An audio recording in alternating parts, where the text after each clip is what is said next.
Bom dia, boa tarde, boa noite. Afinal, a que horas você está ouvindo isso? Seja bem-vindo ou bem-vinda ao Aprendiz Filosófico sobre Francis Bacon e o mundo atual. Eu sou Bianca Letícia e vou apresentar este podcast maravilhoso para vocês. Hoje estamos contando com a presença das nossas queridas estudantes de filosofia Isabelle Damascena, Emanuela de Almeida, Luiz Silva e, para me ajudar com as perguntas e mediação, vou chamar a minha colega Milene Passos. Fico feliz em estar presente em mais um podcast. Nós que agradecemos a sua presença, então chega de enrolação e partiu começar. Primeiramente, vamos contar com a presença da Isabelle, que nos falará sobre bacon, Francis Bacon, não aquele que comemos. Se você estiver ouvindo isso na hora do almoço ou da janta, talvez tenha batido aquela fominha, mas dessa vez não é isso que estamos nos referindo. Perdoe-me pela péssima piada, Milene. Por favor, vamos para a primeira pergunta. Bom, talvez muitos dos nossos ouvintes conheçam um filósofo, mas como sempre tem aquele que não está antenado, vamos começar com a pergunta: quem foi Francis Bacon? Pensa num britânico que levava o empirismo bem a sério. Era o Francis Bacon. O filósofo nascido em 1561, que viveu 65 anos professando suas teorias e estudos. Mas talvez você esteja se perguntando, o que é esse tal de empirismo? Bom, ele defende que todo conhecimento é obtido através dos nossos sentidos. Por exemplo, um bebê nasce com conhecimento muito superficial e ao longo da sua vida ele vai aprendendo mais e mais. Obrigada pela sua presença. Está agregando conhecimento tanto para nós idealizadores quanto para os nossos queridos ouvintes. Agora vamos contextualizar para os dias atuais com a ajuda das estudantes Emanuela e Lui. Emanuela, estamos curiosos. Como essas teorias, escritas mesmo muito antes de nascermos, se ligam com o nosso tema? Bem, o nosso tema ele se enquadra a Bacon, uma vez que ele é um dos filósofos iniciantes no pensamento científico e crítico, e o assunto tratado nesse podcast é uma parte da teoria do nosso amigão Francis. Então, uma das principais teorias de Bacon é o método indutivo, onde ele afirma que o aprendizado ele parte da experiência para aí sim derivar o conhecimento. E essa teoria ela reafirma os princípios empíricos e entra em contramão total ao que nos é apresentado e oferecido no meio escolar. Outra teoria dele são os ídolos, onde eles representam os nossos erros e ilusões humanas que nos impedem de alcançar o conhecimento completo.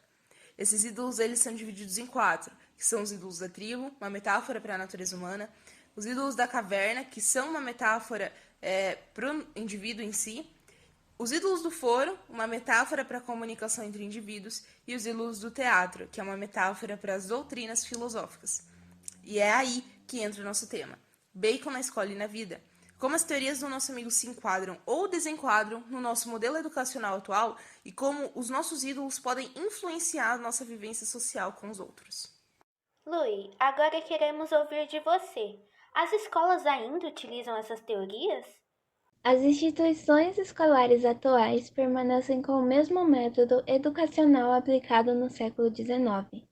Há um amplo vão entre essas gerações, o que consequentemente demonstra que o método de educação não condiz com a atualidade.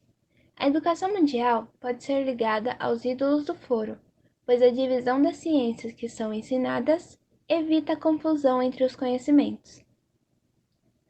O sistema educacional atual brasileiro é equivalente aos ídolos da caverna e da tribo.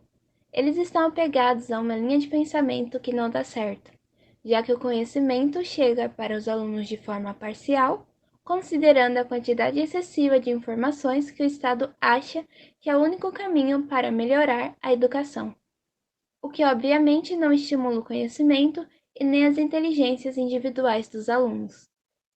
Por consequência desse sistema imutável, o empirismo indutivo das escolas são os alunos observando os professores e as experimentações são as provas que são feitas durante o período escolar. E para chegar à verdade, é aplicada uma prova de vestibular que agrupa todos esses anos de aprendizado. Aproveitando que citamos algo tão atual como a escolaridade, em que outros aspectos de nosso dia a dia podemos encontrar algo relacionado a Bacon? Um exemplo bem simples é o fogo. Nós temos uma experiência visual e sentimos o seu calor. Inconscientemente criamos uma representação mental e todas as vezes que pensarmos ou ouvirmos falar sobre o fogo, nos lembramos de suas características específicas. Obrigada pela sua preferência e pela disponibilidade em nos ouvir e conversar um pouquinho conosco. Encerramos aqui mais um Aprendiz Filosófico. Esse podcast foi idealizado pelas alunas do terceiro C, Bianca Letícia, Emanuela de Almeida, Isabelle Damascena, Luiz Silva e Milene